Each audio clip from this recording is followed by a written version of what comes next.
Sa totoo lang po, nakakamatay din po yan pag napabayaan. Ang TB daw po ay namamana o nasa lahi daw po ang TB. Hello! Welcome to my channel, my Golden Light TV. Kumusta na po kayo? Ang pag-uusapan naman po natin ngayon ay tungkol naman po ulit sa TB.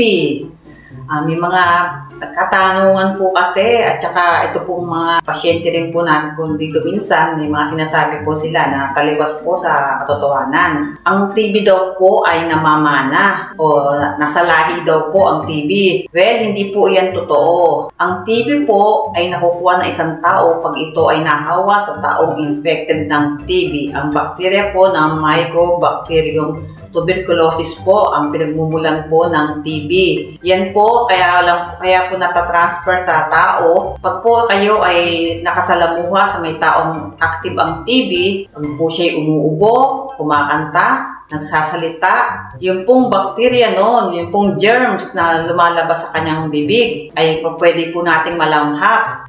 Prone na prone po yung mga taong mahihina po ang resistensya, lalo na po ang mga bata. Yung mga bata po talaga madali pong makakuha ng germs yan. Kaya po nahahawa rin. Bakit po nagtataka yung mga ibang nanay na ingat naman daw po sila sa kanilang mga anak? Bakit po nagkaroon ng primary complex o primary pouch infection po pag sa bata ang tawag po dito sa atin. May mga na-expect po ako ng mga bata na 1 year old and above ay may TB na. Kaya po nagtataka yung mga nanay, ba't daw po nagkaroon? Ay tinatanong po namin kung sa bahay nila sino po ang kasama ng bata. At saka po pagka po ay nilalabas po ang mga bata, o pwede pong nasasama yan sa mga nakakasalumuhang tao o lalo na po yung mga toddlers o yung mga nag-aaral po or kahit po yung mga batang nasa elementary pa lang, preschoolers, o kahit din po yung mga nasa medyo adult na rin po. Kahit po tayong mga edad natin, pwede rin po tayong magkaroon ng TB. Wala pong ligtas sa TB. Basta po yung bacterial TB na nalanghap ninyo mula sa taong active ang TB. May posibilidad po talaga na magkaroon din kayo ng TB. May mga sintomas naman po yan. Nabanggit ko na po sa mga dati kong mga videos na yung mga sintomas po, yung pong inuubo ng higit na 2 linggo o maabot na nga po ng buwan-buwan ng pag-ubo niya. Tapos po yung pawisin sa gabi, laging may sinat, parang laging pakiramdamin nilalagnat. Tapos po pag tumagal-tagal na, yung parang nangihina, masakit ang likod, masakit ang dibdib. Yung para pong sabi po nila, parang nauupos daw po na kandila. Yan po ang number 1 na sintomas po ng taong infected na po ng TB. Kaya po ang mainam dyan, magpa-check up na po sa doktor.